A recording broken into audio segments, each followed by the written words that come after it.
Smoking causes cancer. Smoking kills. புகைப்பிடித்தல் புற்றுநோயை உண்டாக்கும் மற்றும் உயிரை கொல்லும். Consumption of alcohol is injurious to health. மது அருந்துதல் உடல்நலத்திற்கு கேடு. Subscriber Real Life Incident inspired by subscribers. இந்த சந்தாதாரர்களின் உண்மை சம்பவம் உங்களால் உருவாக்கப்பட்டவை.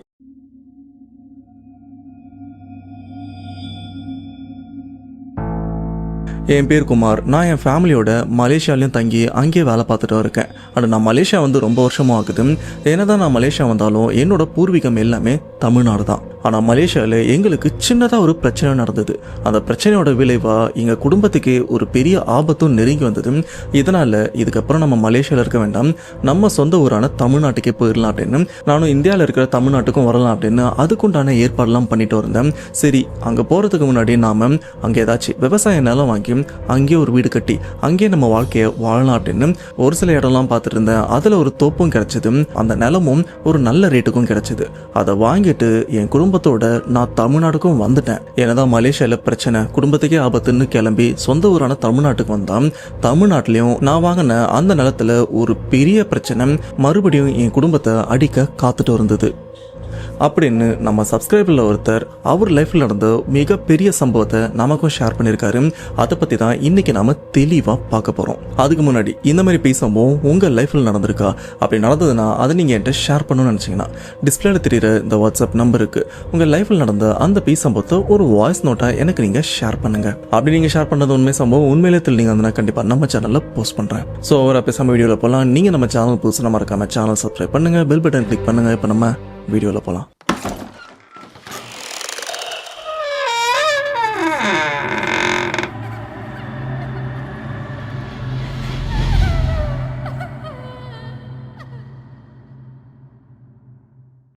இந்த உண்மை சம்பவத்தை நமக்கு யார் ஷேர் பண்ணாங்கன்னா கொல்லிமலையை சேர்ந்த கந்தசாமி அப்படின்ற ஒரு மாந்திரிகர். ஆல்ரெடி இவ்வளோ ஒரு பிரச்சனையை சரி பண்ணியும் கொடுத்துருப்பாரு. அந்த சம்பவத்தை நம்ம ஆல்ரெடி பார்த்துருப்போம். இப்போ சமீபத்தில் மலேசியாவை சேர்ந்த குமார் அப்படின்றவரும் அவங்க குடும்பத்தில் பிரச்சனை அப்படின்னு கந்தசாமி இவரை தான் தேடி வந்திருக்காங்க. ஆனால் இந்த பிரச்சனைல இருந்து அந்த மலேசியா குடும்பம் வெளியில் வந்ததா இல்லையா அப்படின்றது இப்போ தெளிவாக பார்த்துடலாம். ஒரு சில மாதங்களுக்கு முன்னாடி தமிழ்நாட்டில் இருக்கிற திருப்பூர் பக்கத்திலே கொஞ்சம் தூரம் தள்ளி பார்த்தீங்கன்னா காங்கேயமும் இருக்குது. அந்த காங்கேயம் அப்படின்ற ஊர்லேருந்து கொஞ்சம் தள்ளி பார்த்தீங்கன்னா பிரிவு அப்படின்ற ஒரு ஊரும் ஸ்டார்ட் ஆகும். முழு பேரை அவங்களும் சொல்லலை. அப்படிப்பட்ட அந்த ஊரில் தென்னந்தோப்பு விற்பனைக்கு அப்படின்னு ஒரு அறிவிப்பு பலகை இருந்துட்டு இருக்கு. இந்த ஒரு விஷயத்த பார்த்தா அந்த ஏரியா மக்கள் ஐயோ இந்த தென்னந்தோப்பா வேணாப்பா அப்படின்னு அந்த ஏரியாவை சேர்ந்த குறிப்பா அந்த தென்னந்தோப்பு விஷயத்தை பத்தி தெரிஞ்சு யாருமே அந்த தென்னந்தோப்பை வாங்குறதுக்கு முன்வரவும் இல்லை. அண்ட் இந்த இடத்துல இந்த தென்னந்தோப்பு விற்கிறாங்கன்னு தெரிஞ்ச உடனே அதை யார் கைக்காச்சும் மாற்றி விடணும் அப்படின்னு ஒரு சில புரோக்கர்லாம் இருப்பாங்க பார்த்தீங்களா, அவங்களுக்கு தெரிஞ்ச ஆளுங்களை கூட்டு வந்து எப்பா இங்கே தென்னந்தோப்பு இருக்கு வாங்கிக்கோங்க அப்படின்னு ஏதோ ஒரு ரேட்டு பேசி கடைசியாக முடிச்சும் கொடுத்துருவாங்க. அதே மாதிரி அந்த இடத்துல ஒரு நபரும் சரி இந்த இடத்துல தென்னந்தோப்பு விற்க போறாங்க, இதை நமக்கு தெரிஞ்ச யாருக்காச்சும் சேல் பண்ணா ஒரு கமிஷனும் கிடைக்கும் அப்படின்னு அவரும் அப்படி இப்படின்னு யோசிச்சுட்டே இருக்கும்போது அப்பதான் குமார் அவங்க குடும்பமும் அந்த இடத்துல அறிமுகமாகறாங்க. இதுல குமார் இவங்க மலேசியன் வாழ் தமிழர், அந்த இடத்துல ரொம்ப வருஷமா வாழ்ந்திருக்காங்க. குமார் இவர் குடும்பத்துல குமார் அவங்க மனைவி 2 ஆண் பிள்ளைகள், ஒரு பெண் பிள்ளை. எல்லாருமே பார்த்தீங்கன்னா நல்லா வளர்ந்த பசங்க. நான் முன்னாடியே சொல்லியிருப்பேன், மலேசியால ஒரு பிரச்சனை, அதன் மூலியமா இவங்க குடும்பத்துக்கு ஒரு பெரிய ஆபத்து அப்படின்னும் போது இவங்க மலேசியா விட்டு இவங்களும் வெளிவந்து பேசாம நம்ம சொந்த ஊருக்கே போயிடலாம், அண்ட் போற இடத்துல ஒரு பெரிய இடமும் வாங்கி வச்சுக்கலாம் அப்படின்னு இவரும் தமிழ்நாட்டில் அவங்களுக்கு தெரிஞ்ச ஒரு சில பேருக்கு சொல்லியிருப்பாங்க. அதன் மூலியமா வந்த லிங்க் தான் இப்ப இந்த தென்னந்தோப்பு விற்கிற அந்த நபரும் குமார் இவருக்கு கால் பண்ணி, சார் இந்த மாதிரி இந்த இடத்துல ஒரு பெரிய லேண்டும் இருக்கு, நல்லா பசுமையா இருக்கும், நீங்க தமிழ்நாட்டிலே தானே செட்டில் ஆக போறீங்க, உங்களுக்கு கண்டிப்பா இந்த லேண்டும் பிடிக்குன்னு சொன்னதுக்கு அப்புறம் குமார் இவரும் மொத்தமா மலேசியா விட்டு காலி பண்ணிட்டு தமிழ்நாட்டுக்கு வந்துடுறாரு. அண்ட் இங்க வந்ததுக்கு அப்புறம் அந்த பர்டிகுலர் தென்னந்தோப்பை போய் பாக்குறாங்க. பார்த்ததுக்கப்புறம் இவங்களுக்கும் ரொம்பவே பிடிச்சிருது. அந்த பசுமை சூழல்ல அவர் எதிர்பார்த்த அந்த அமைதியும் அந்த இடத்துல அவருக்கும் கிடைச்சிருக்கு. இப்படி குமார் இவங்க குடும்பத்துக்கு அந்த தென்னந்தோப்பும் பிடிச்சதுக்கப்புறம் அந்த தென்னந்தோப்பை கொஞ்சம் மலிவான விலைக்கும் பேசி வாங்கிடுறாங்க. புரோக்கர் இவரும் வித்தா போதும் அப்படின்னு சொல்லிட்டு அந்த லேண்டோட ஓனர் கிட்ட பேசி அந்த இடத்தையும் வித்துடுறாங்க. ஆனால் அதுக்கு பின்னாடி இருக்கிற அந்த பிரச்சனையை பற்றி எதுவுமே குமார் இவங்க குடும்பத்துக்கு எதுவுமே சொல்லலை. இப்போ குமார் இவங்களும் அந்த நிலத்தை வாங்கிட்டாங்க. வாங்கினதுக்கப்புறம் அந்த தோப்புலேயே பார்த்தீங்கன்னா ஒரு வீடு, தோப்பு வீடு அப்படின்ற மாதிரி நல்லா பெருசாக கட்டலாம். நாம என்னதான் கரூரில் இருந்தாலும் இந்த ஊருக்கு வந்தால் நம்ம தங்கறதுக்கு ஒரு வீடு வேணும் அப்படின்னு இவங்களும் அந்த நிலத்துல வீடு கட்டுறதுக்கான ஏற்பாடெல்லாம் பண்ணிட்டு இருக்க, சரி இந்த இடத்துல வீடு கட்டணும்னு முடிவு பண்ணியாச்சு. இந்த ஊர்ல யாரை கூப்பிட்டு இந்த இடத்துல வீடு கட்டலாம் அப்படின்னு அக்கம் பக்கத்துல விசாரிச்சிருக்காங்க. ஐயா இந்த மாதிரி வீடு கட்டணும் வரீங்களா அப்படின்னு அங்க இருக்கிற ஒரு சில பில்டர்ஸ் கிட்ட எல்லாம் கேட்க, ஆனா அந்த ஏரியால இருக்கிற யாருமே அந்த இடத்துல, அதுவும் குறிப்பா குமார் இவர் வாங்கின அந்த தென்னந்தோப்புல வீடெல்லாம் கட்ட மாட்டோம், நாங்க அந்த பக்கமே வரமாட்டோம் அப்படின்னு யாருமே அந்த பக்கமும் வரல. ஆனா இந்த ஒரு விஷயம் குமார் இவருக்கு தப்பா எதுவுமே தோணல. சரி நம்ம வெளியூர் ஆளுங்களை எதாச்சும் பார்க்கலாம் அப்படின்னு வேற ஒரு ஊர்ல இருந்து ஆளு பிடிச்சி இந்த இடத்துல வீடு கட்டணும் அப்படின்னு சொன்னதுக்கு அப்புறம் அந்த வீடு கட்டுற அந்த பில்டர்ஸும் இடத்த வந்து பாக்குறாங்க. கண்டிப்பா கட்டிடலாம் அப்படின்னு அதுக்குண்டான பிளான்லாம் ரெடி பண்ணி இப்போ அந்த பூமி பூஜை எல்லாம் போட்டு அந்த அஸ்திவாரத்தை எழுப்புறதுக்கான வேலைகளும் நடந்துட்டு இருக்கு. இந்த பக்கம் குமார் இவங்க குடும்பம் அந்த தென்னந்தோப்புல அந்த இடத்துல பூமி பூஜை எல்லாம் முடிச்சதுக்கு அப்புறம் அவங்களும் கிளம்பி கரூருக்கும் போயிட்டாங்க. இந்த இடத்துல இந்த கான்ட்ராக்டர் அவங்க கிட்ட சொல்லி, எப்பா டைம்குள்ள வீடை கட்டி முடிச்சிருங்க அப்படின்னு எல்லாத்தையுமே பேசி முடிச்சிடுறாங்க. முடிச்சுட்டு தான் கிளம்பி இருக்காங்க. இப்போ இந்த கான்ட்ராக்டர் ஆளுங்க இவங்க என்ன பண்ணிருக்காங்கன்னா, அந்த இடத்துல வீடு கட்டுறதுக்காக ஆட்கள்லாம் கூட்டு வந்திருப்பாங்கல்ல, அவங்க எல்லாருமே அந்த வீடு கட்டி முடிக்கிற வரைக்கும் அந்த இடத்துல அந்த நிலத்திலே ஒரு டென்ட் மாதிரி போட்டு இங்கே தங்கவும் சொல்லியிருக்காங்க. அவங்க எல்லாருமே அந்த இடத்துல தான் தங்கி வேலையும் பார்த்துட்டு இருக்காங்க. இப்படி வேலையாட்கள் பகல்ல வேலையெல்லாம் முடிச்சுட்டு நைட்டு சாப்பிட்டு அசந்து தூங்கிட்டும் இருக்காங்க. இதுல ஒரு சில பேர் தூங்காம அந்த இடத்துல உட்காந்துட்டு இருக்க, அப்போ அந்த தென்னந்தோப்புல ஒரு விதமான நடமாட்டத்தை அங்க இருக்கிற எல்லாருமே பாக்குறாங்க. ஒருத்தர் விடாம எல்லாரும் பாக்குறாங்க. அது என்னன்னா, இந்த தென்னந்தோப்புல தூரத்துல யாரோ ஒருத்தவங்க நடந்தும் போறாங்க. நடந்து போறவங்க சாதாரணமா நடந்து போல கையில ஒரு தீக்கட்டை, ஒரு கொல்லிக்கட்டையை வச்சுட்டு அந்த நெருப்பு வெளிச்சத்துல யாரோ நடந்து போறதையும் பாக்குறாங்க. பட் இந்த தென்னந்தோப்புக்குள்ளதான் நடந்தும் போறாங்க. அப்படி நடந்து போறவங்க ஏதோ இவங்களுக்கு புதுசா பார்க்க எப்படி இருக்குன்னா, ஏய் அங்கே யாரோ போகிற மாதிரி இருக்குல்ல அப்படின்னு இவங்களே பேசிக்கிறாங்க. பட் பேசுனதுக்கு அப்புறம் இன்னொருத்தர் சொல்கிற விஷயம், எனக்கு தெரிஞ்ச அவங்க இந்த தென்னந்தோப்போட காவலாளியாக இருப்பாங்க. இந்த நைட் நேரத்தில் யாராச்சும் இந்த பக்கம் உழவராங்களா அப்படின்னு அவரும் பார்த்துட்டு இருக்காரு போல இருக்கு. இவ்வளோ பெரிய நிலம், இவ்வளோ தென்னை மரம்லாம் இருந்துருக்கு, எவனாச்சும் திருடம் போந்துட்டானா இவங்களுக்கு தான் நஷ்டம், அதனால தான் காவலாளி இருக்காங்க போல இருக்கு அப்படின்னு இவங்களும் ஆரம்பத்தில் ஓகே நைட் டைமில் காவல் காக்கிறதுக்கு ஆள் இருக்காங்க அப்படின்னு இவங்களும் சகஜமாக இருந்திருக்காங்க. இப்படி இந்த ஒரு விஷயம் ஒரு 2-3 நாள் கண்டினியூ ஆயிருக்கு. நைட் டைமில் இவங்க அங்க நடமாட்டிட்டு இருக்கிற அந்த காவலாளியை பார்த்திருக்காங்க. அப்படி ஒரு 3 நாளுக்கு அப்புறம் பார்த்தீங்கன்னா இந்த இடத்துல வழக்கம் போல வேலையெல்லாம் முடிச்சுட்டு இவங்க எல்லாருமே இவங்க கட்டி இருக்கிற அந்த கீத்து கொட்டாக்கு வெளியில உட்காந்து பேசிட்டு இருக்காங்க. இப்படி டைமும் நடுராத்திரியாக சரி எல்லாருமே போய் தூங்கலாம் அப்படின்னும் போது அந்த இடத்துல இவங்களை யாரோ கூப்பிடுற மாதிரி ஒரு சத்தமும் கேட்குது. ஆனால் யார் தான் நம்மளை கூப்பிட்றா அப்படின்னு இங்கே இருக்கிற வேலையாட்களுக்கு எதுவுமே புரியாமல் இவங்களும் முழிச்சிட்டு இருக்க, சரி நம்ம போய் தூங்கலாம் அப்படின்னு இவங்களும் அந்த கீத்து கொட்டாய்க்குள்ளே போகும்போது பார்த்தீங்கன்னா அங்கே மொத்தமே இவங்க தங்குறதுக்கு 2 கீத்து கொட்டா தான் இருந்துட்டு இருக்கு. ஒரு கீத்து கொட்டாய் இருட்டாகவும் இருந்துட்டு இருக்கு. இன்னொருத்துல பார்த்தீங்கன்னா உள்ளுக்குள்ள இந்த இது நெருப்பு எரிஞ்சா ஒரு மாதிரி ஆலயம் பார்த்தீங்களா, அந்த மாதிரி ஒரு கொட்டாயில் மட்டும் அந்த மாதிரி விஷயம் தெரிய உள்ள யார் இருக்கா அப்படின்னு வெளியில இருக்கிற வேலையாட்கள் இவங்களும் யோசிக்க ஆரம்பிக்கிறாங்க. அப்ப இங்க இருக்கிற இன்னொருத்தர் சொல்ற விஷயம், உள்ள நெருப்பெறியாம மாதிரி இருக்குன்னா ஒருவேளை அந்த காவலாளி, இந்த தோப்பை பாத்துக்கிற அந்த காவலாளி இதுக்குள்ள இருக்காரோ, மேபி அவருக்கு ஏதாச்சும் தேவையா இருக்கும் போல இருக்கு, அதனால இங்க வந்திருக்காரு. சரி அவருக்கு என்ன தேவையோ அதை கொடுத்து அனுப்பலாம் அப்படின்னு இதுல ஒருத்தர் என்ன பண்றாருன்னா, அந்த கொட்டாய்க்குள்ள போகலாம் அப்படின்னு அதை இந்த ஓலை போட்டு தான் மறைச்சு வச்சிருப்பாங்க கதவு மாதிரி. அந்த ஓலைய அப்படி நகர்த்திட்டு உள்ள போய் பார்த்தா உள்ளுக்குள்ள அந்த அளவுக்கு ஒரு கொடூரமான உருவமும் கையில கொல்லிக்கட்டை வச்சுட்டு நின்றுட்டும் இருக்கு. அந்த உருவத்தை பார்த்த வேலையாட்கள்ல ஒருத்தர் அலறடிச்சுட்டு வெளியிலயும் ஓடிடுறாரு. அண்ட் இவர் பயப்படுறத பார்த்து இங்க இருக்கிற எல்லாருமே நடுநடுங்கியும் போறாங்க. ஏன்னா இது எல்லாமே இரவு நேரத்துல நடந்துட்டும் இருக்கு. ஏப்பா என்ன ஆச்சுப்பா, ஏன் பயந்துட்டு வர அப்படின்னு சுத்தி இருக்கிற எல்லாருமே கேட்க, அப்ப அந்த கொட்டாய்க்குள்ள போயிட்டு பயந்துட்டு வெளியில வந்தார்ல, அவர் அந்த இடத்துல பார்த்த அந்த உருவத்தை பத்தி விவரிக்கிறாரு. டேய் உள்ளுக்குள்ள ஒரு கொடூரமான உருவமும் இருந்துட்டு இருக்குடா, அதோட முகம் எப்படி இருக்கு தெரியுமா, சுத்தமா நசுங்கி நஞ்சு பையும் இருக்குடா, சொல்ல போனா தலையே இல்லாத மாதிரி இருந்துட்டு இருக்கு, அந்த உடம்பு ஃபுல்லா ரத்தமா வந்துட்டு இருக்கு. ஆனா கையில நெருப்பு கட்டை வச்சுட்டு அந்த உருவம் நிக்கிற அந்த ஒரு தோரணை எப்பா என்னால மறக்க முடியல, எனக்கு ரொம்பவே பயமா இருக்கு அப்படின்னு அவரும் அலையர் அடிச்சுட்டு பார்த்த விஷயத்த இப்பவும் பயத்தோட தான் கூட இருக்கிற எல்லார்கிட்ட போய் சொல்லிட்டு இருக்காங்க. இப்படி சொல்லிட்டு இருக்கும் போது கூட அந்த கொட்டாய்க்குள்ள அந்த நெருப்பு வெளிச்சம் இருந்துட்டு தான் இருக்கு. இது மட்டும் இல்லாமல் பயத்தோட அந்த இடத்துல அவரும் மயக்கம் போட்டு கீழே விழ அவரை ஓரமாக தூக்கிட்டு வந்து அவருக்கும் தண்ணி தெளிச்சு அவரையும் எழுப்ப முயற்சி பண்ணுறாங்க. ஆனால் அவரும் மயக்கத்தில் தான் இருந்துட்டு இருக்காரு. இந்த சூழ்நிலையில் பார்த்தீங்கன்னா இப்போ இந்த கொட்டாய்க்குள்ளே பார்த்த அந்த உருவம் மறுபடியும் அதோட வேலையை பார்க்குற மாதிரி, அதாவது அந்த தோப்பவாலாம் வரா மாதிரி அந்த கொட்டாயை விட்டு வெளியில் போயிட்டு அந்த இடத்த அப்படியே சுற்றிட்டு வந்துட்டு இருக்கு. இந்த ஒரு விஷயத்தை இங்கே இருக்கிற மற்ற எல்லாருமே பார்க்குறாங்க. ஆனால் இவங்களுக்கு பார்க்கறதுக்கு அங்கே போகிறவர் ஏதோ சாதாரணமாக இருக்கிற மாதிரி தான் ஒரு உணர்வு இருக்கு. பட் ரொம்பவே கிட்ட கரெக்டா பார்த்த அந்த நபருக்கு மட்டும்தான் அந்த உருவத்தோட உண்மை முகம் தெரிஞ்சும் இருக்கு. சரி ஏதோ பார்த்து பயந்துருக்காரு, இதை நாம இந்த கான்ட்ராக்ட் கிட்ட சொல்லலாம் அப்படின்னு அவருக்கும் ஃபோன் பண்ணிருக்காங்க. இவங்க நல்ல நேரமா என்னன்னு தெரியல, அந்த கான்ட்ராக்ட் அந்த பில்டிங் கட்டுற அந்த நபர் அந்த ஏரியா சரௌண்டிங்ல தான் அந்த சமயம் இருந்திருக்காரு. அண்ட் இவங்க ஃபோன் பண்ண உடனே அப்படியா சரி இன்னும் கொஞ்ச நேரத்தில் நான் வந்துடுறேன், அவரை கார்ல கூட்டு போயிட்டு ஹாஸ்பிட்டல்ல சேர்த்துடலாம் அப்படின்னு அந்த கான்ட்ராக்ட் ஆளு அவரும் அவசரமா இந்த தோப்புக்கிட்டேயும் வராரு. வந்து பார்க்கும்போது அந்த பயந்த நபர் அந்த வேலையாள ஒருத்தர் அவரும் பேச்சு மூச்சு இல்லாம இருந்துட்டு இருக்க. சரி வண்டியில ஏத்துங்க சீக்கிரம் ஹாஸ்பிட்டல் போகலாம் அப்படின்னு எல்லாருமே இப்போ அவசரமா ஹாஸ்பிட்டலுக்கும் போறாங்க. போயிட்டு அவரை அட்மிட் பண்ணி என்னாச்சுன்னு பார்த்தா இவர் எதையோ பார்த்து பயந்துருக்காரு. பயந்ததுனால இவருக்கும் பேனிக் அட்டாக் வந்திருக்கு, மற்றபடி எதுவும் இல்லை, சரி பண்ணிடலாம் அப்படின்னு சொல்லி அவர் ஹாஸ்பிட்டல்ல அட்மிட் பண்றாங்க. அட்மிட் பண்ணி அவருக்கு தேவையான சிகிச்சைகள் எல்லாமே கொடுக்குறாங்க. இப்படி ட்ரீட்மெண்ட் முடிஞ்சு அவரும் மயக்க நிலைமையில் தான் இருந்துட்டு இருக்காரு. விடிய காலையில ஒரு 4 மணி போல தான் அவரும் கண் விழிக்க. அது வரைக்கும் கான்ட்ராக்டர் அவரும் அந்த ஹாஸ்பிட்டல்ல தான் இருந்துட்டு இருக்காரு. இப்போ அந்த பாதிக்கப்பட்ட அந்த நபர் கண் முழிச்சதுக்கு அப்புறம் இப்போ எவ்வளவோ பரவாயில்ல, டாக்டரும் சொல்லிடுறாரு இப்போ நீங்க டிஸ்சார்ஜ் பண்ணி கூட்டு போயிடலாம் அப்படின்னு. கான்ட்ராக்டர் இவரும் பாதிக்கப்பட்ட நபரை கார்ல கூட்டிட்டு ரிட்டன் அந்த வேலை செய்யற அந்த தோப்புக்கும் வந்துட்டே இருக்கும்போது கான்ட்ராக்டர் இவரும் கேட்கிறாரு, என்னப்பா என்ன பிரச்சனை, ஏதாச்சும் பார்த்து பயந்துட்டியா இல்லைனா எங்கன்னா வழுக்கி விழுந்துட்டியா என்னாச்சு அப்படின்னு கேட்க, அப்போ அந்த பாதிக்கப்பட்ட நபர் கான்ட்ராக்டர் கிட்ட சேம் அதே விஷயத்த தான் சொல்றாரு. அண்ணே நீங்கள் நினைக்கிற மாதிரி நான் வழிக்கெல்லாம் விழலண்ணே, அங்கே நடந்த சம்பவமே வேற.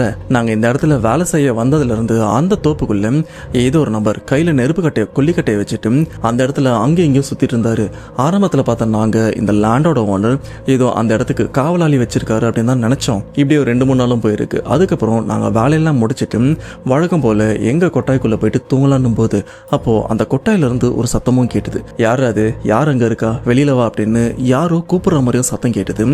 இந்த குரல் வரும்போது மற்ற எல்லாருமே அங்கே உட்காந்து பேசிட்டு இருந்தாங்க. நான் மட்டும் தான் எந்திரிச்சு சீக்கிரம் வந்து சரி தூங்கலான்னு வந்தேன்.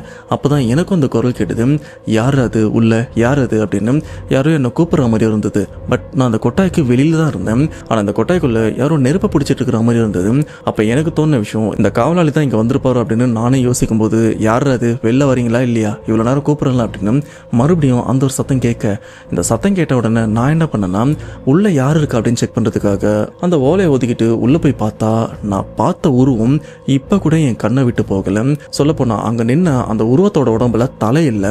ஆனா அந்த தலை இல்லாத விஷயம் எப்படி இருக்குன்னா, தலையை நல்லா நசுக்கி நஞ்சு போனா எப்படி இருக்கும், அந்த உடம்புல இருக்கிற ரத்தம் ஃபுல்லா உடம்புக்கு வெளியில துணியில அந்த உடம்பு ஃபுல்லா பரவிருந்ததுன்னா எப்படி இருக்கும். அப்படிப்பட்ட உருவத்தை பார்த்து தான் எனக்கு பயம் வந்தது. அலறடிச்சிட்டு வெளில வந்து இந்த ஒரு விஷயத்த அங்க இருக்கிற எல்லாருக்கிட்டுமே சொன்ன அப்படின்னு நைட் நடந்த விஷயத்த திரும்பவும் சொல்றாரு. உடனே கான்ட்ராக்டர் இவர் என்ன சொல்றாருன்னா, சரி இதுக்கப்புறம் எதுவும் பிரச்சனை வராது, நீங்க அந்த கொட்டாய்க்குள்ளே சேஃபா இருங்க, இதுக்கப்புறம் யாராச்சும் இந்த மாதிரி உங்களை கூப்பிட்டாங்கன்னா தயவு செஞ்சு அதுக்கு நீங்க ரெஸ்பான்ஸ் பண்ணாதீங்க. இன்னைக்கு திரும்ப இந்த ஒரு பிரச்சனை நடந்ததுன்னா இதுக்கப்புறம் உங்க எல்லாருமே நான் எங்க தங்கி இருக்கிறனோ அந்த இடத்துக்கு நான் கூட்டு போயிட்டு அந்த இடத்துல தங்க வச்சுக்கிறேன், நீங்க அங்கிருந்து இங்க வந்து வேலையை பார்த்தா போதும் அப்படின்னு அவரும் முடிஞ்சவருக்கும் சப்போர்ட் பண்றாரு. இப்படியே கான்ட்ராக்டர் அந்த பாதிக்கப்பட்ட அந்த நபரை அந்த லேண்ட்ல விட்டுட்டு அவரும் கிளம்பிடுறாரு. அண்ட் இப்படியே பொழுதும் விடியுது. பொழுது விடிஞ்சதுக்கு அப்புறம் இந்த தோப்புல இருக்கிற வேலையாட்கள் எல்லாருமே அங்க வீடு கட்டுறதுக்கு தேவையான எல்லா விஷயங்களும் பண்ணிட்டு இருக்க. ஆனா இந்த பாதிக்கப்பட்ட இந்த நபர் மட்டும் அவருக்கு கொஞ்சம் உடம்பு முடியல, இன்னைக்கு ஒரு நாள் மட்டும் நான் லீவ் எடுத்துக்கிறேன் அப்படின்னு இப்ப அந்த லேண்ட்ல வீடு கட்டிட்டு இருக்காங்களா, அதுக்கும் இவங்க தங்கி இருக்கிற அந்த கீத்து கொட்டாய்க்கும் நடுவில் கொஞ்சம் இடமும் இருந்திருக்கு. அந்த இடத்துல தான் இவரும் ஒரு துண்டு போட்டு படுத்துட்டும் இருக்காரு, ஓய்வு எடுத்துட்டு இருக்காரு. இப்படியே மதிய வேலையா வந்துருச்சு. அன்னைக்கு குமார் இவரும் சரி எந்த அளவுக்கு வேலையெல்லாம் போயிட்டு இருக்கு அப்படின்னு பாக்குறதுக்காக இவரும் அந்த இடத்துக்கு வந்திருக்காரு. வந்தது மட்டும் இல்லாம இங்க இருக்கிற வேலையாட்களுக்கு சாப்பிட்றதுக்கு இந்த டீ, காஃபி, பஜ்ஜி அப்படின்ற மாதிரி வரவையில் சில சாப்பிட்ற ஐட்டம்லாம் வாங்கிட்டு வந்திருக்காரு. அண்ட் குமார் அவருக்கும் விஷயத்த சொல்லிட்டாங்க, இந்த மாதிரி வேலையாடல ஒருத்தர் எதையோ பார்த்து பயந்துட்டாரு, அவர் இன்னைக்கு ஒரு நாள் லீவு, அந்த இடத்துல ரெஸ்ட் எடுத்துட்டு இருக்காரு அப்படின்னு எல்லாத்தையுமே சொல்லிட்டாங்க. அவருக்கும் சேர்த்துதான் டீ, பஜ்ஜி அப்படின்னு எல்லாத்தையுமே வாங்கிட்டு வந்திருக்காரு. இப்போ வாங்கிட்டு வந்து அந்த வேலையாட்கள்ல 2-3 பெண்களும் வந்துட்டு இருக்காங்க. அதுல ஒருத்தவங்க கிட்ட கொடுத்து இந்தமா எல்லாருக்கும் பிரிச்சு கொடுத்துருங்க, அண்டு ஒருத்தர் உடம்பு சரியில்லாம இருக்கார்ல அவருக்கும் கொடுத்துருங்க அப்படின்னு சொல்லிட்டு குமார் இவரும் அங்க எந்த அளவுக்கு வேலை போயிட்டு இருக்கு அப்படின்னு அந்த விஷயத்தெல்லாம் மேற்பார்வையிட்டு இருக்கும்போது இப்போ இந்த சாப்பிட்ற பொருள்லாம் வாங்கிட்டு வந்த அந்த பெண் அந்த டீ, பஜ்ஜி இது எல்லாத்தையுமே எல்லாருக்கும் பிரிச்சு அங்க வேலை செய்யற எல்லாருக்குமே கொடுத்துட்டு வந்துட்டு இருக்காங்க. அப்பதான் அவங்களுக்கும் ஞாபகம் வருது, ஆமால உடம்பு சரியில்லாம ஒருத்தர் படுத்துட்டு இருக்காரு, அவரு கொடுக்கணுமே அப்படின்னு இவங்களும் அவருக்கு டீ அந்த பஜ்ஜிலாம் எடுத்துட்டு அவர் படுத்துட்டு இருக்கிற அந்த திசை பக்கம் அப்படி போயிட்டே இருக்கும்போது எதிர்ச்சியா அங்க படுத்துட்டு இருக்கிற அந்த நபரை பாக்குறாங்க. பார்த்து கையில இருக்கிற அந்த சாப்பிட்ற பொருளை அப்படியே கீழே போட்டு அலறவும் ஆரம்பிக்கிறாங்க. என்னன்னு பார்த்தா அந்த இடத்துல பாதிக்கப்பட்ட அந்த நபர் இன்னைக்கு ஒரு நாள் லீவுன்னு படுத்துட்டு இருக்காருல, அவர் உடம்புக்கு மேல ஏதோ கருப்பான ஒரு உருவமும் உட்காந்துட்டு இருக்கு. உட்காந்தது மட்டும் இல்லாம அந்த பாதிக்கப்பட்ட நபரோட கழுத்தை பிடிச்சி நெரிச்சுக்கிட்டும் இருக்கு. இந்த ஒரு விஷயத்துல இருந்து தப்பிக்கிறதுக்காக அந்த பாதிக்கப்பட்ட நபரும் அதுல இருந்து வெளிவர முயற்சி பண்ணிட்டும் இருக்காரு. ஆனா அவரால் சுத்தமா முடியல. ஆனா அதிர்ஷ்டவசமா இங்க வேலை செய்யற இந்த பெண் அந்த ஒரு விஷயத்தையும் பார்த்துடுறாங்க. இந்த பெண் இவங்களும் எல்லா பொருளையும் கீழே போட்டு அலறடிச்சுட்டு ஓடுறாங்க. ஆட்கள் இருக்கிற அந்த திசையில போயிட்டு நடந்த விஷயத்த சொல்லும் போது எல்லாருமே பதறி அடிச்சுட்டு ஒரு பயத்தோட இவங்க சொல்றது உண்மையா பொய்யா இல்ல வேற எதனா அவருக்கு நடந்துட்டு இருக்கு அப்படின்னு எல்லாருமே அவசர அவசரமா அங்க பாதிக்கப்பட்ட அந்த நபர் வந்து பார்த்தா அவர் மேல இப்போ உருவம் அப்படின்னு எதுவுமே இல்லை. ஆனா அவர் வாயில நுரத்தல் இருக்கு, மூக்குல ரத்தம் வந்த மாதிரி அப்படியே அந்த இடத்துல அசைவே இல்லாம படுத்திருக்காரு. இவங்களுக்கும் தெரியல எவ்வளவு நேரமா அந்த கருப்பான அந்த உருவம் இவரை அழுத்திட்டு இருந்தது அப்படின்னு. எதாச்சும் அந்த பெண் பார்த்துருக்காங்க. பார்த்துட்டு அலறிச்சிட்டும் வந்திருக்காங்க. இப்போ இந்த இடத்துல குமார் இவரும் அங்கே தானே இருக்காரு. அவரும் கார் எடுத்துட்டு வந்திருக்காரு. எப்பா இவரை ஹாஸ்பிட்டலுக்கு கூட்டு போகலாம் அப்படின்னு சொல்லிட்டு பாதிக்கப்பட்ட நபர் ரெண்டாவது அவர் தான் பாதிக்கப்படுறாரு. அவரை காரில் ஏற்றிட்டு பக்கத்தில் இருக்கிற ஹாஸ்பிட்டலுக்கும் கூட்டு போகிறாங்க. நேற்று எந்த ஹாஸ்பிட்டல் போனாலும் அதே ஹாஸ்பிட்டல் தான் போகிறாங்க. ஆனால் இப்போ டாக்டர் அவரை செக் பண்ண உடனே சோகமான ஒரு விஷயத்தையும் சொல்கிறாங்க. இல்லைங்க இவர் எப்போ இறந்துட்டு இருக்காரு, இதுக்கப்புறம் எதுவும் பண்ண முடியாது, மன்னிச்சிருங்க அப்படின்னு அந்த டாக்டர் சொன்னதுக்கப்புறம் இங்கே இருக்கிற யாராலுமே இந்த ஒரு விஷயத்த நம்ப முடியல. ஏன்னா கடந்த ஒரு 4-5 நாளாக அந்த நபர் இங்கே சகஜ வேலை பார்த்துட்டு வந்தாரு. நேத்து ஏதோ இந்த இடத்துல எதையோ பார்த்து பயந்துருக்காரு. ஆனா அடுத்த நாளே இறந்து போவாரு, அதுவும் அமானுஷமா இறந்து போவாரு அப்படின்னு இங்க இருக்கிற யாருமே எதிர்பார்க்கல. இப்படிப்பட்ட இந்த ஒரு விஷயம் இங்க இருக்கிற எல்லாருமே கொஞ்சம் பயமுறுத்துது. இப்போ ஹாஸ்பிட்டல்ல குமார் இவரும் கேட்கிறாரு டாக்டர் கிட்ட, டாக்டர் இவர் எப்படி இறந்தார் அப்படின்னு கேட்க, இல்லைங்க செக் பண்ண வரைக்கும் இவருக்கு ஹார்ட் அட்டாக் வந்திருக்கு அப்படின்ற மாதிரி தான் சொல்லியிருக்காங்க. இதுக்கப்புறம் என்ன பண்றது, எதுவும் பண்ண முடியாது. அந்த பாதிக்கப்பட்டு இறந்து போன அந்த நபருக்கு போஸ்ட்மார்டம்லாம் பண்ணி அதுக்கப்புறம் அவருடைய உடம்ப அந்த இறந்து போன நபரோட சொந்த ஊருக்கும் அனுப்புறாங்க. அனுப்புனது மட்டும் இல்லாம குமார் இவர் தான் அந்த லேண்டோட ஓனர், இவரும் அந்த கான்ட்ராக்டரால் இவங்க 2 பேருமே சேர்ந்து அவங்களால முடிஞ்ச ஒரு தொகையை இழப்பீடா அந்த இறந்து போன நபர் குடும்பத்துக்கும் கொடுத்துட்றாங்க. ஆனா இப்படிப்பட்ட இந்த லேண்டில் ஒரு அமானுஷமான மரணம் ஏற்பட்டிருக்குல்ல, இந்த ஒரு விஷயம் அந்த கான்ட்ராக்டர் அவரை பாதிக்குமா அப்படின்னு கேட்டீங்கன்னா பாதிக்கல. ஏன்னா அவருக்கு இந்த பேய் பிசாசு மேல சுத்தமா நம்பிக்கை கிடையாது. ஆனா கடவுள் அப்படின்ற ஒரு விஷயத்துல மட்டும் நம்பிக்கை இருக்கு. எங்க இந்த பேய் பிசாசு அப்படின்ற ஒரு விஷயத்தெல்லாம் நான் பார்க்க மாட்டேன், அவருடைய காலம் முடிஞ்சிருச்சு, அதனால ஏதோ இறந்தும் போயிட்டாரு, நம்ம ஆக வேண்டிய வேலையை பார்க்கலாம், இன்னும் வீடு கட்டி முடிக்க வேண்டிய நிறைய விஷயங்கள்லாம் இருக்கு, அதெல்லாம் பார்க்கலாம் அப்படின்னு கான்ட்ராக்டர் அவரும் அங்க என்ன ஆபத்து இருக்குன்னு தெரியாம வெறும் வேலைக்கு தேவையான விஷயத்த மட்டும் தான் பார்த்துட்டும் இருக்காரு. ஆனா இந்த லேண்டோட ஓனரான குமார் இவருக்கு பேய் பிசாசு விஷயத்துல நிறையவே நம்பிக்கை இருக்கு. சொல்ல போனா பேய் பிசாசு பில்லி சூனியத்தால குமார் இவங்க குடும்பமே ஒரு பெரிய அடியை வாங்கிட்டு தான் மலேசியால இருந்து இப்போ உயிர் தப்பனா இல்ல என் குடும்பம் பொழைச்சா போதும் அப்படின்னு அவங்களும் அவங்க சொந்த ஊரான தமிழ்நாட்டுக்கு வந்திருக்காங்க.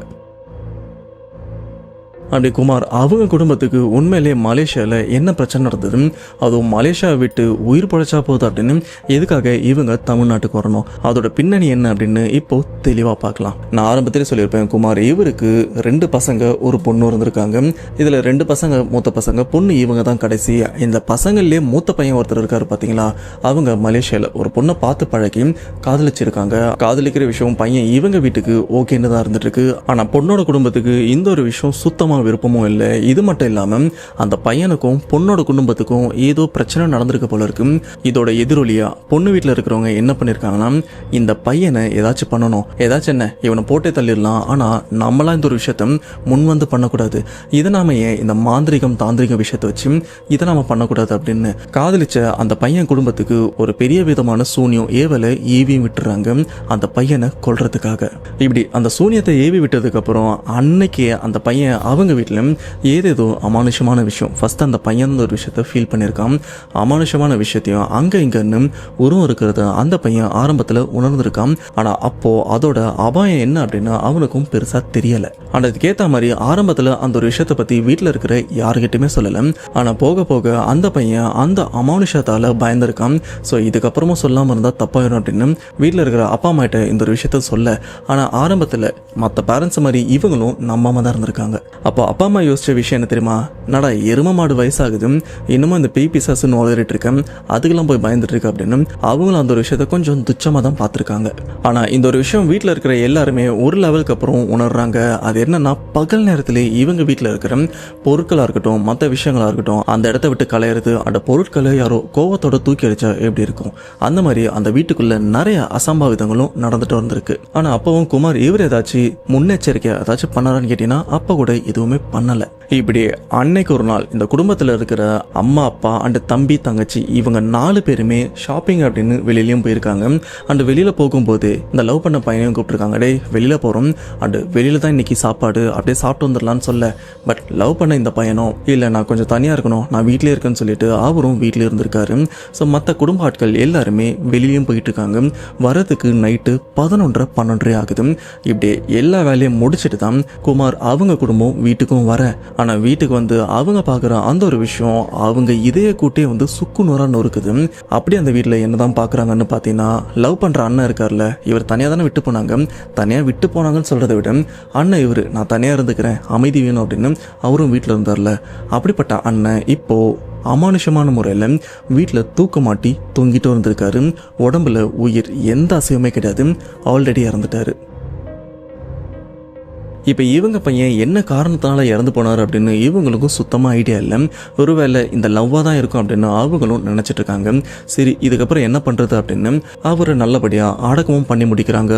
ஆனால் அவர் நல்லபடியாக அடக்கம் பண்ணி முடிச்சதுக்கப்புறம் தான் அந்த வீட்டில் எல்லாருக்குமே தெரியற அளவுக்கு நிறைய அசம்பாவிதங்களும், சொல்லப்போனால் அந்த பேய் நடமாட்டம்னு சொல்லுவாங்கள்ல, அது எல்லாமே ரொம்பவே வெளிப்படையாக நடக்கவும் ஆரம்பிக்குது. இப்படி அந்த ஒரு விஷயம் தெரிஞ்சதுக்கப்புறம் சரி இதிலிருந்து எப்படி வெளியில் வர்றது அப்படின்னு இவங்களும் யோசிச்சது மட்டும் இல்லாமல் அன்றாட வாழ்க்கையை வாழணும்ல, அதனால இவங்களும் வீட்டில் சகஜமாக இந்த அசைவ சாப்பாடெல்லாம் செய்யவும் ஆரம்பிப்பாங்க.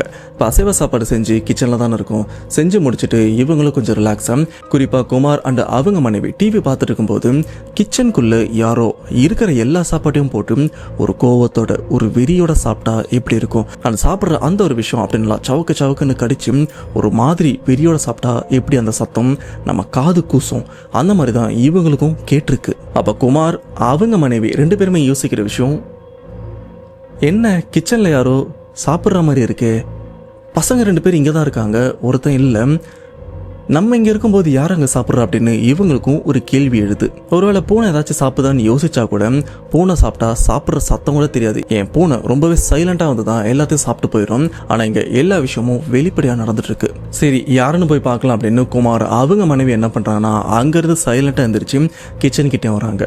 கிச்சன் கிட்ட வந்து பார்த்தா அவங்க இதய துடிப்பு வந்து கொஞ்சம் கொஞ்சமாக அதிகரிக்குது.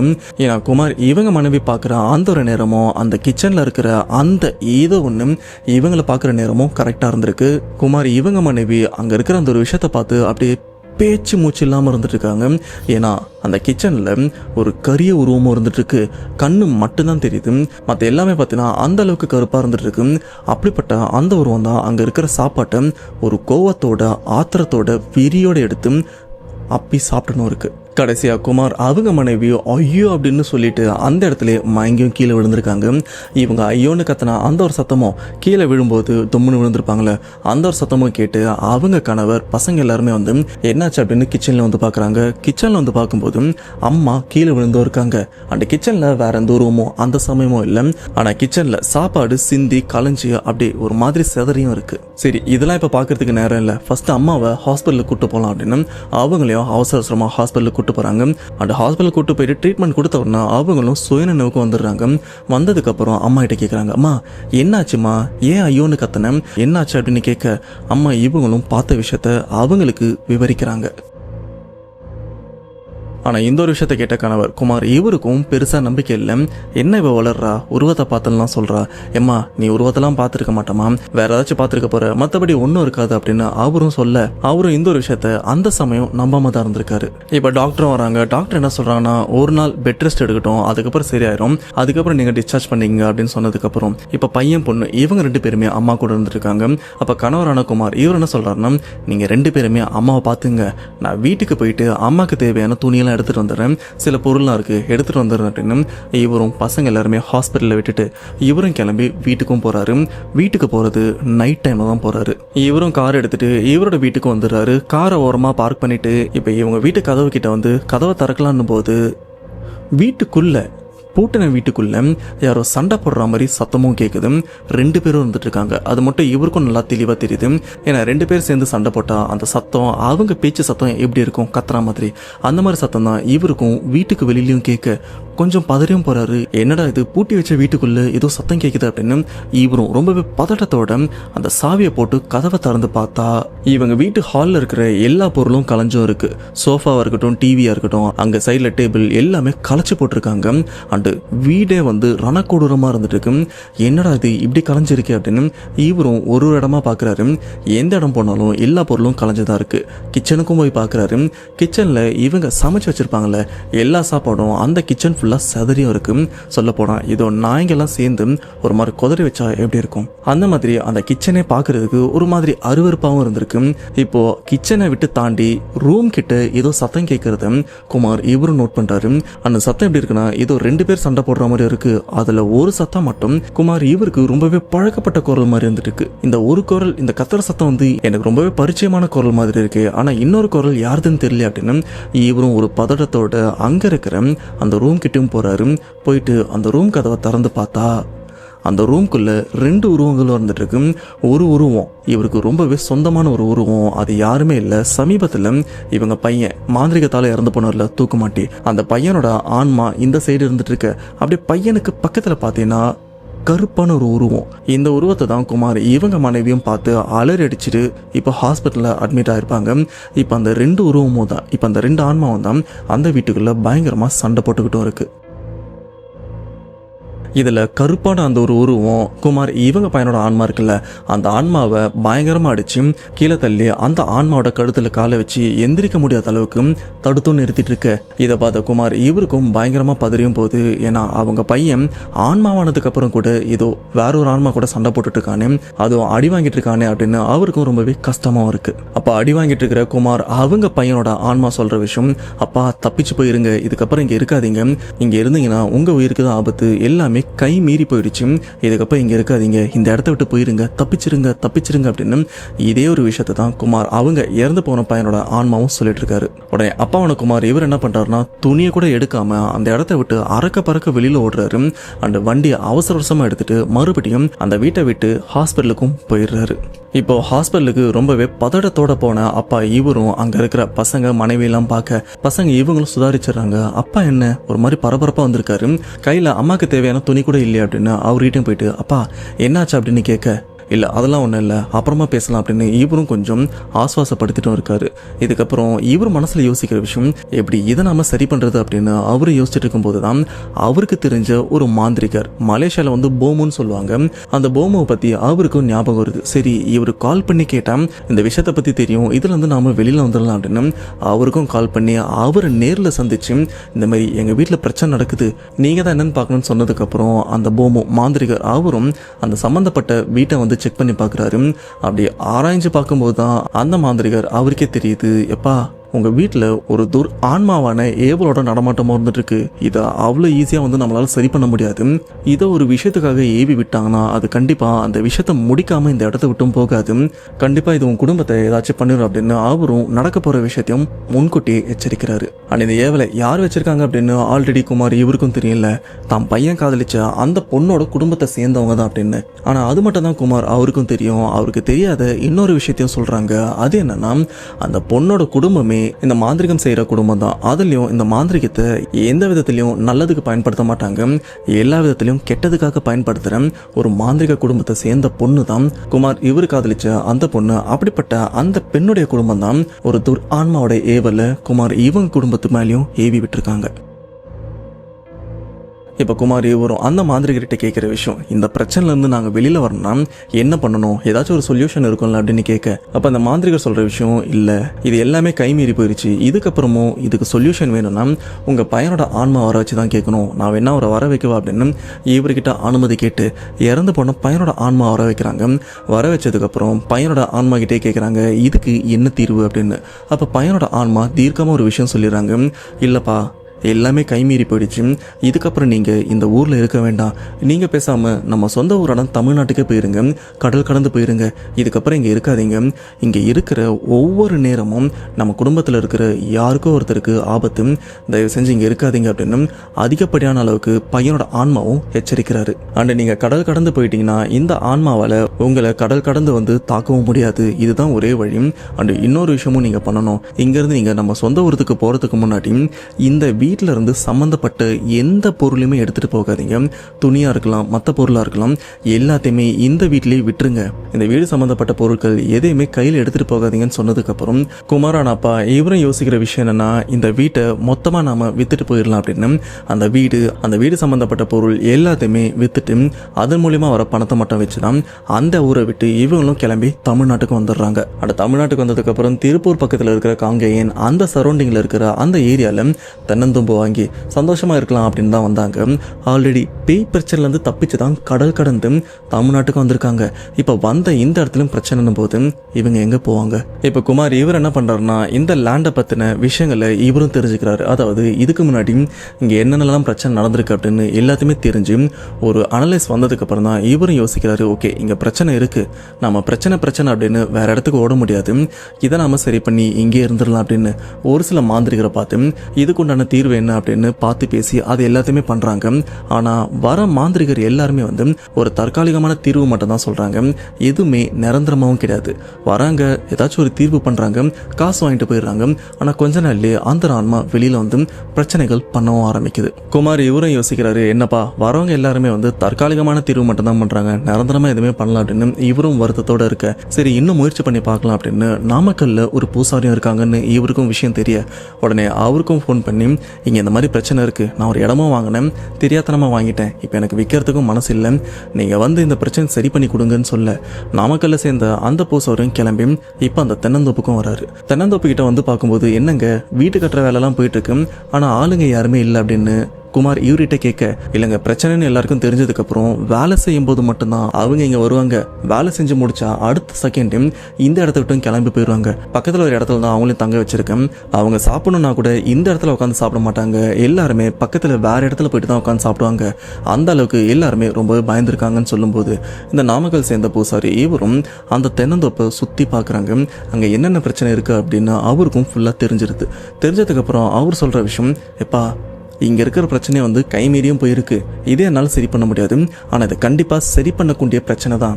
எனக்கு தெரிஞ்ச ஒருத்தர் இருக்காரு, அவரு நான் உங்களுக்கு அறிமுகப்படுத்துகிறேன், அவர் இந்த ஒரு விஷயத்துலேருந்து உங்களை முழுமையாக மீட்டு கொண்டு வருவார், நம்பிக்கையோடு அவர்கிட்ட போங்க, கண்டிப்பாக இந்த பிரச்சனைக்கு ஒரு தீர்வு கிடைக்கும்னு சொன்னதுக்கப்புறம் அந்த நாமக்கல்ல சேர்ந்த அந்த பூசாரி யாரோட விலாசத்தை கொடுக்குறாருன்னு பார்த்தீங்கன்னா நம்ம கொல்லிமலையை சேர்ந்த கந்தசாமி அவருடைய முகவரியை தான் கொடுக்குறாரு. இப்போ குமார் இவரும் கந்தசாமி இவருக்கு கால் பண்ணி நடந்த எல்லா பிரச்சனையுமே தெளிவாக விவரிக்கிறாரு. கந்தசாமி இவரும் குமார் அவங்க குடும்பத்தில் இருக்கிற எல்லா உறுப்பினர்கள் பேரையும் கேட்கிறாரு. அதாவது குமார் அவங்க மனைவி, அவங்க மகள் இவங்க எல்லார் பேரையும் வந்து விலாவரியா கேட்டு வச்சுக்கிறாரு. இப்போ குமார் இவரு கந்தசாமிக்கு கால் பண்ணும்போது அந்த நாமக்கல்ல சேர்ந்த பூசாரி அவரும் கூட தான் இருக்காரு. அண்ட் அவரும் பேசியிருக்காரு. பேசி முடிச்சதுக்கு அப்புறம் நாமக்கல் சேர்ந்த பூசாரி அவரும் கேட்கிறாரு, கந்தசாமி நீங்க எப்ப வரீங்க அப்படின்னு கேட்க, கண்டிப்பா நாளைக்கு நான் அந்த இடத்துல இருப்பேன்னு சொல்லிட்டு அவரும் போனை வச்சுட்டு இப்படி திருப்பூர் காங்கேயம் அந்த பக்கத்து ஏரியாவுக்கும் கந்தசாமி இவரும் போய் சேர்ந்துறாரு. ஆல்ரெடி இவருக்காக அந்த இடத்துல எல்லாருமே காத்துட்டு இருக்காங்க. அவருடைய நண்பரான நாமக்கல் சேர்ந்த பூசாரி அவரும் அந்த இடத்துல தான் இவருக்காக காத்துட்டு இருக்காரு. இப்ப கந்தசாமி இவரும் வரும்போதே ஒரு சில பொருள்லாம் எடுத்துட்டு வந்துட்டாரு. அப்படி வந்தது மட்டும் இல்லாம குமார் இவர்கிட்ட, எப்பா எனக்கு இந்த பொருள்லாம் வேணும், இதெல்லாம் வச்சுதான் இன்னைக்கு நான் பூஜைலாம் பண்ண வேண்டியிருக்கு அப்படின்னு அவர்கிட்டயும் விஷயத்த சொல்லி அனுப்பேன். கந்தசாமி இவரும் அந்த தென்னந்தோப்பை அப்படியே சுத்தி பார்த்துட்டு இருக்காரு. அப்படி சுத்தி பார்த்ததுக்கு அப்புறம் இந்த வேலையாட்கள் அந்த இடத்துல அந்த கீத்து கொட்டான்னு சொல்லுவோம் பாத்தீங்களா, 2 இருக்குமே, அந்த இடத்துல தானே இதுக்கு முன்னாடி தங்கியிருப்பாங்க. இப்ப அங்க யாருமே தங்குறது கிடையாது. கந்தசாமி இவரும் அந்த கொட்டாய்கிட்டையும் போறாரு. கரெக்டாக அதுக்கிட்ட போகும்போது அங்க பயங்கரமான அழுகுரல் சத்தம்லாம் கேட்கவும் ஆரம்பிக்குது. இந்த அழுகுரல் சத்தம் கேட்கும்போது அங்க யார் யார் இருக்காங்கன்னா அந்த நாமக்கல்ல சேர்ந்த பூசாரி அண்ட் கந்தசாமி இவங்க 2 பேர் மட்டும்தான் இருக்காங்க. குமார் இவரும் அந்த பொருட்கள்லாம் வாங்க வெளியில் போயிட்டு இருக்காரு. இப்போ கந்தசாமி இவருக்கும் அந்த அழுகுரல் சத்தம் கேட்கும்போது அவரும் பக்கத்தில் இருக்கிற பூசாரி கிட்ட உங்களுக்கு ஏதாச்சும் சத்தம் கேட்குதா அப்படின்னு கேட்கும்போது பூசாரி அவரும் சொல்றாரு, எப்பா எனக்கும் அந்த அழற சத்தம் ரொம்ப நேரமாக கேட்டுட்ருக்கு, ஏதோ எனக்கு மட்டும்தான் கேட்குதுன்னு நான் நினச்சேன் அப்படின்னு இவர் சொல்ல, அதே மாதிரி தான் கந்தசாமி இவரும் நினச்சிருக்காரு அவருக்கு மட்டும்தான் கேட்டிருக்கு அப்படின்னு. இப்போ கந்தசாமி இவர் என்ன சொல்கிறாருன்னா, சரி கொஞ்சம் முன்னோக்கி வாங்க, அங்கே ஏதாச்சும் பிரச்சனை இருக்கான்னு போய் பார்க்கலாம் அப்படின்னு சொல்ல, பூசாரி இவர் என்ன சொல்கிறாருன்னா, நீங்கள் போங்க நான் இங்கேயே இருக்கேன் அப்படின்னு அவர் சொல்கிறாரு. பட் கந்தசாமி இல்லை நீங்களும் கூட வாங்க அப்படின்னு கூப்பிட, இருந்தாலும் பூசாரி இவரும் இல்லைங்க நீங்கள் போயிட்டு வாங்க நான் இங்கேயே நிற்கிறேன் அப்படின்னு அவரும் பயத்தில் சொல்கிறாராம். இல்லை என்னன்னு தெரியல. அப்போது கந்தசாமி அவர் சொல்கிற விஷயம், இங்கே தான் நீங்கள் தப்பு பண்ணுறீங்க, இப்போது அங்கே ஏதோ பிரச்சனை இருக்குது அப்படின்னு நான் அந்த இடத்துக்கு போயிட்டு அந்த பிரச்சனை என்னன்னு நான் பார்க்கும்போது அங்கே இருக்கிற அந்த அமானுஷம் என்னை திசை திருப்பிட்டு நீங்கள் இருக்கிற இந்த இடத்துக்கு வந்து உங்களை ஏதாச்சும் பாதிச்சதுன்னா என்ன பண்ணுவீங்க அப்படின்னு கேட்க, பூசாரி இவரும் கொஞ்சம் யோசிக்கிறாரு. சரி நானும் வரேன்னு சொல்லிட்டு அவரும் இப்போ கூட வராரு. இப்போ இவங்க ரெண்டு பேருமே அந்த அழல் சத்தம் கேட்குது பார்த்தீங்களா, அந்த சத்தத்தை கேட்டு கொஞ்சம் முன்னோக்கியும் போகிறாங்க. அப்படி போகும்போது கந்தசாமி இவரும் கையில் ஒரு பொருள் எடுத்து அந்த பூசாரி கையிலையும் கொடுத்துட்றாங்க. இதை நீங்கள் கையில் இறுக்கமாக பிடிச்சிங்க, எக்காரணத்தை கொண்டும் பயத்தை வெளிக்காட்டாதீங்க, இப்போ என் கூட வாங்கன்னு சொன்னதுக்கப்புறம் ரெண்டு பேருமே முன்னோக்கி போகிறாங்க. கொஞ்சம் முன்னாடி தான் அந்த கொட்டாயம் இருந்துட்டு இருக்க, அதுக்குள்ளே இருந்து தான் அந்த அழல் சத்தமும் கேட்குது. இப்போது கந்தசாமி இவர் என்ன பண்ணுறாருன்னா, சத்தம் இது உள்ளே தான் கேட்குது, நான் உள்ளே போய் பார்க்குறேன் அப்படின்னு சொல்லிட்டு இவரும் அந்த ஓலை குடிசையை அப்படி விளக்கிட்டு, கதவு மாதிரி இருக்கும் பார்த்தீங்களா, அப்படி விளக்கிட்டு உள்ளே போகிறாரு. உள்ளே போனால் இதுக்கு முன்னாடி அந்த இடத்துல ஒரு உருவத்தை பார்த்துருப்பாங்கல்ல, தலைலாம் நல்லா நஞ்சு போய் நசுங்கி இருக்குமே, அப்படிப்பட்ட அந்த உருவம் தான் அந்த கொட்டாயில் ஒரு ஓரமாக உட்காந்து அழுதுகிட்டும் இருக்கு. சொல்லப்போனால் இந்த அழற சத்தம் தான் இவங்களை ஈர்த்து இந்த இடத்துக்கும் வர வச்சிருக்கு. கொஞ்ச நேரத்தில் பூசாரி இவரும் அந்த வீட்டுக்குள்ளே, அதாவது அந்த குடிசைக்குள்ளேயே வந்து பார்க்குறாரு. உருவமும் அந்த இடத்துல அவருக்கும் தெளிவாக தெரிஞ்சிருக்கு. சைலண்டாக ரெண்டு பேருமே அந்த குடிசையை விட்டு வெளியிலே வந்துடுறாங்க. கந்தசாமி இப்போ இவர் சொல்கிற விஷயம், இந்த குடிசையை சுற்றி நாம் இப்போது ஒரு மந்திரக்கட்டை போட்டு விடணும், அப்போ தான் உள்ளே இருக்கிற அந்த ஆன்மா இந்த இடத்த விட்டு வேற எங்கேயும் தப்பிச்சு போகாமல் இருக்கும். ஸோ அதுக்குண்டான ஏற்பாடை இப்போ பண்ணலாம் அப்படின்னு அதையும் பண்ணிக்கிட்டு இருக்காங்க. இப்படி அந்த தலைநசிங்க இருக்கிற அந்த ஆன்மாவை அந்த குடிசைக்குள்ளேயே மந்திர வலையெல்லாம் போட்டு அடைச்சி வச்சிருக்காங்க. இதுக்கப்புறம் அந்த இடத்துல அந்த வேலையாட்கள்லாம் வந்து வேலையும் பார்த்துருக்காங்க, எந்த பிரச்சனையுமே இல்லை. இப்படி அவங்க எல்லாருமே ஒரு சைடில் வேலை பார்த்துட்டு இருக்க, இந்த சைடில் கந்தசாமி பூசாரி அண்டு வெளியில் குமார் இவர் பொருட்கள்லாம் வாங்க போனார்ல, எல்லாருமே இந்த இடத்துக்கு வந்துட்டாங்க. இந்த குடிசை கிட்ட இப்போ அந்த ஆன்மாவை அடக்கிறதுக்கு தேவையான எல்லா விஷயங்களும் பண்ணிட்டும் இருக்காங்க.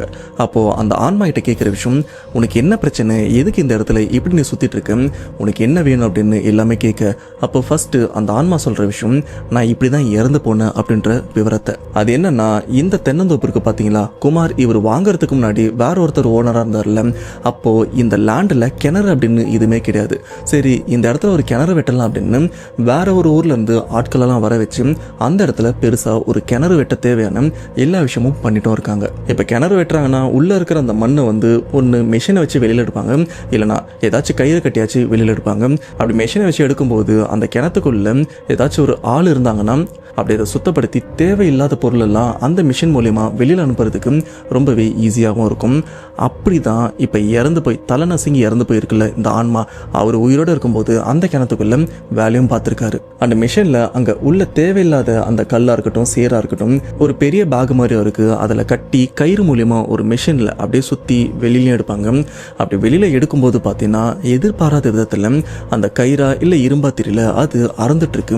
அதில் பெரிய பெரிய கற்கள்லாம் இருந்திருக்கு. கீழே இருக்கிற இந்த நபரும் வந்து மேலே போகிற இந்த வெயிட் அருந்து விழாது அப்படின்னு எக்ஸாக்டாக அதுக்கு நேராக தான் நின்று இருக்காரு.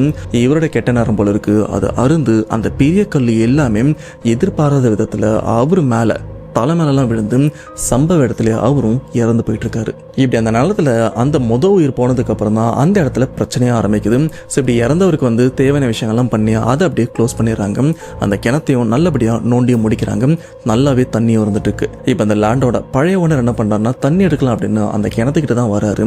அப்போ அந்த கிணத்துக்குள்ள இருந்து ஐயோ அம்மா உயிர் போச்சு காப்பாத்துங்களேன் காப்பாத்துங்க அப்படின்னு ஒரு மரண ஓலமோ அந்த இடத்துல கேட்குது. இது கூடவே பார்த்தீங்கன்னா இது பெரிய கல் ஒரு மனுஷன் மேலே விழுந்தா ஒரு மாதிரி சத்தம் கேட்கும் பார்த்தீங்களா, அந்த இடத்துல அந்த நபர் ஒரு வலியோட இறந்து போவார்ல, அந்த மாதிரி அந்த இறந்து போன நபர் எப்படிலாம் இறந்து போனாரோ அந்த மாதிரி சத்தம்லாம் அந்த இடத்துல அதிகமாகவும் கேட்க ஆரம்பிச்சிருக்கு. இது எல்லாமே அந்த லேண்ட் பழைய லேண்ட் ஓனருக்கு வந்து அந்த கிணத்துக்கிட்ட சத்தம் கேட்க இவரும் ஒருவேளை இந்த கிணத்துல சத்தம் கேட்குது அப்படின்னு இவரும் எட்டி பார்த்துருக்காரு. பார்த்தா அந்த கிணத்துல ஏதோ ஒரு உருவம் நிற்கிற மாதிரியும் இவருக்கும் தெரிஞ்சிருக்கு. அப்படிப்பட்ட அந்த உருவம் ஒரு மாதிரி தலை நசுங்கியும் இருக்கு, கையில தீப்பந்தத்தையும் வச்சுட்டு நின்னுட்டும் இருக்கு. இந்த உருவத்தை பார்த்த அந்த லேண்ட் ஓனர் அவரும் அறக்க பறக்க எப்பா இதுக்கப்புறம் இங்க இருக்கக்கூடாது அப்படின்னு அவரும் அந்த லேண்டை விட்டு கிளம்பி வீட்டுக்கும் போயிடுறாரு. அப்ப அந்த லேண்டோட ஓனர் என்ன பண்றாருன்னா, நம்ம நிலத்தை அப்படியெல்லாம் விட முடியாது, ஏன்னா தென்னை மரமும் வச்சிருக்கோம், சைட்ல பயிரெல்லாம் வளர்ந்துட்டு இருக்கு, அதுக்கு முறையா நீர் பாய்ச்சினாதான் மகசூல் கொடுக்கும் அப்படின்னு இவரும் யோசிக்க, இந்த சூழ்நிலையில நம்மளால அங்க போக முடியாது, ஓகே அங்க வேலை செய்யற ஆளை வச்சு இதெல்லாம் பாத்துக்கலாம் அப்படின்னு அந்த நிலத்துல வேலை செய்யற ஒருத்தரை பிடிச்சியப்பா இதுக்கப்புறம் நீ இந்த இடத்துக்கு நீ தான் தண்ணி பாய்ச்சணும், உனக்கு சம்பளம் வந்து நான் உனக்கு ஏற்றி கொடுக்குறேன்னு சொன்னதுக்கப்புறம் அந்த நபரும் வயலுக்கு தென்னை மரத்துக்கு வந்து நீர் பாய்ச்சற வேலை எல்லாத்தையுமே பார்த்துட்டு இருக்காரு. ஒரே ஒரு நாள் தான் பார்க்குறாரு. அடுத்த நாள் அந்த கிணத்துல பிணமா மிதந்துட்டும் இருக்காரு. ஏன்னா அடுத்த நாள் வந்து அந்த நபர்கிட்ட இருந்து எந்த விதமான அழைப்பு, அதாவது எந்த விதமான தகவலும் வரல அப்படின்னு ஓனர் லேண்ட் ஓனர் இவர் என்ன பண்றாருன்னா கிளம்பி சரி என்னன்னு பார்க்கலான்னு போய் பார்த்ததுக்கு அப்புறம் தான் அவருக்கும் தெரிஞ்சிருக்கு, அந்த வயல்ல பகல்ல வேலை செய்யறவங்க இந்த இடத்துல இறந்து போன நபரோட உடலையும் பார்த்துருக்காங்க. இதனால பயந்த அந்த லேண்ட் ஓனர் என்ன பண்றாருன்னா, இதுக்கப்புறம் இந்த லேண்ட் பக்கமே நான் வரமாட்டேன் அப்படின்னு அவர் அந்த லேண்டை அப்படியே விட்டுறாரு. இது மட்டும் இல்லாம அந்த லேண்டில் ஆட்கள் வேலையாட்கள்னு யாருமே வேலை செய்யறதுக்கும் முன் வரல. இப்படி அந்த விவசாய நிலத்துல யாருமே வேலை செய்ய வரலன்னா அந்த நிலம் எப்படி இருக்கும், எதுவுமே வளராம வெறும் மண்ணா தானே இருக்கும். ஆல்ரெடி அங்க இருந்த தென்னை மரமா இருக்கட்டும், அந்த நெல் பயிரா இருக்கட்டும் எல்லாமே காஞ்சு போய் தானே இருக்கும். அப்படின்னு நினச்சிங்கன்னா அதுதான் கிடையாது. அந்த இடத்துல யாரோ இருந்து அந்த நிலத்தை நல்லாவே பார்த்துக்கிறாங்க அப்படின்ற ஒரு விஷயத்த வந்து அக்கம் பக்கத்தில் விவசாய நிலத்தெலாம் வச்சுருப்பாங்கல்ல அவங்க எல்லாருமே நைட் டைமில் பார்த்துருக்காங்க. எவனோ ஒருத்தன் கையில் தீப்பந்தத்தோட இந்த விவசாய நிலத்தை சுற்றிட்டு வந்துட்டு இருக்கான். நைட் நேரத்தில் மோட்டர் போடுறதா இருக்கட்டும், இந்த விவசாய நிலத்துக்கு வந்து நீர் பாய்ச்சறதா இருக்கட்டும், இது எல்லாமே அவன் தான் பண்ணிட்டு இருக்கான். ஒருவேளை அந்த ஓனர் புதுசாக ஆளுங்க வச்சிருக்காங்க அப்படின்னு இதுக்கு முன்னாடி இந்த இடத்துல வீடு கட்டும்போது வேலையாட்கள்லாம் யோசிச்சிருப்பாங்களே அதே விஷயத்தை தான் அதுக்கு முன்னாடி அக்கம் பக்கத்தில் இருக்கிற விவசாயிகளும் யோசிச்சிருக்காங்க. ஆனால் அப்போ அவங்களுக்கு தெரியாது இது எல்லாத்தையும் பண்ணுறது ஒரு பேய் அப்படின்னு. இப்போ இங்கே இருக்கிற தென்னை மரமாக இருக்கட்டும், வயல்வெளியாக இருக்கட்டும் எல்லாமே அறுவடை நல்லா வந்திருக்கு, ஆனால் அறுக்கிறதுக்கு தான் ஆளு கிடையாது. அந்த பழைய லேண்ட் ஓனரும் என்ன பண்ணுறாருன்னா, எனக்கு இதுக்கப்புறம் இந்த லேண்டே வேணாம், இதை நான் வித்துறேன் அப்படின்னு சொல்லிட்டு அவசர அவசரமாக விற்கிறதுக்காக தான் அந்த அறிவிப்பையும் போட்டிருக்காரு, லேண்ட் ஃபார் சேல் அப்படின்னு. இதை பார்த்த ஒரு சில புரோக்கர்லாம் என்ன பண்ணியிருக்காங்கன்னா, இதை கைமாற்றி விட்டால் போதும் அப்படின்னு நம்ம மலேசியன் வாழ் தமிழரான குமார் அவங்க குடும்பத்துக்கும் இந்த பேய் லேண்டை கைமாற்றியும் விட்டுட்டு இருக்காரு, பிரச்சனை இருக்குன்னு சொல்லாமல். இப்போ இங்கே தெரிய வந்த எல்லா விஷயமும் இந்த இறந்து போன ஆன்மா மூலியமாக தான் இவங்களுக்கும் தெரிய வந்திருக்கு. இப்போ கந்தசாமி அந்த ஆன்மாகிட்ட கேட்குற விஷயம், என்ன பண்ணா இந்த இடத்த விட்டு நீ போவ அப்படின்னு கேட்க, இல்லை நான் இந்த இடத்துல இருந்து பழகிட்டேன், இதுக்கப்புறம் இந்த இடத்த விட்டு நான் போக மாட்டேன் அப்படின்னு விடாப்பிடியாகவும் சொல்லிட்டும் இருக்கு. அப்போ கந்தசாமி இவர் என்ன பண்ணுறாருன்னா, இவ்வளோ பிரச்சனை ஆயிடுச்சு, பேசாமல் இந்த ஆன்மாவை அடக்கி இந்த இடத்த விட்டு துரத்தி விட்டா தான் சரிப்பட்டு வரும் அப்படின்னு கந்தசாமி அவர் வணங்குற தெய்வத்தை முன்னிலை வச்சு இந்த ஆன்மாவை எப்படி ஓட்டுறது அப்படின்னு அந்த தெய்வத்துக்கிட்டே கேட்கும்போது அந்த தெய்வம் சொல்ற விஷயம் என்ன தெரியுமா, இன்னும் அந்த ஆன்மாவோட ஆயுள் காலம் வெறும் 7 மாசம் தான். அந்த 7 மாசத்துக்கு அப்புறம் அந்த ஆன்மா இந்த உலகத்தை விட்டு எங்க போய் சேரணுமோ அங்க போய் சேர்ந்துடும். அப்படி அந்த 7 மாசத்துக்கு அப்புறம் அந்த ஆன்மாக்கு தேவையான ஒரு சில விஷயங்கள்லாம் பண்ணி அதை நீங்க சமுத்திரத்துல கடல்ல கரைச்சிட்டீங்கன்னா எந்த பிரச்சனையுமே அதுக்கப்புறம் இருக்காது அப்படின்னு கந்தசாமி இவர் வணங்குற கடவுள் மூலியமா இந்த ஒரு விஷயமும் தெரிய வந்திருக்கு. அந்த கந்தசாமி இவங்க குலதெய்வம் கிட்டையும் கேட்கிறாரு, சரிங்க ஐயா இப்போ இந்த பிரச்சனைக்கு என்ன தீர்வு, அது வரைக்கும் இப்படிதான் உலாவிட்டு இருக்குமா அப்படின்னு கேட்க, இல்லை இப்போதைக்கு அந்த ஆன்மாவை நீங்க அடக்கியும் வைக்கலாம், அந்த ஆன்மா மாதிரி ஒரு உருவ சிலையை செஞ்சு அதை அந்த வயல்வெளியில வச்சு சில பூஜைகள்லாம் பண்ண வேண்டிய இருக்கும். அண்ட் அந்த உருவ சிலையில இந்த ஆன்மாவை நீங்க அடைச்சு அந்த வயல்வெளியிலும் ஒரு 10க்கு 10 அறை அப்படின்ற மாதிரி ஒன்று கட்டி வச்சு அதுக்குள்ள அந்த அடைக்கப்பட்ட அந்த ஆன்மாவை நீங்க வச்சு இதன் மூலியமா அந்த ஆன்மா அந்த அறையை விட்டு வெளியில எங்கேயும் வர முடியாது. அதை சுத்தி வேலை செய்யற எல்லாருமே இந்த ஆன்மாவோட தொந்தரவு இல்லாம நிம்மதியா வேலை செய்யலாம் அப்படின்ற ஒரு விஷயத்த சொல்லும் போது, சரி இதுதான் ஒரே வழி அப்படின்னு அதுக்குண்டான எல்லா விஷயங்களும் பண்றாங்க. அந்த உருவ பொம்மை உடனே அந்த இடத்துல அந்த 10க்கு 10 அறை இது எல்லாத்தையுமே ரெடி பண்ணி அந்த ஆன்மாவை அந்த சிலையில சிறை பிடிச்சு அந்த 10க்கு 10 அறைக்குள்ள வச்சு அப்படியே கம்ப்ளீட்டா மூடிடுறாங்க.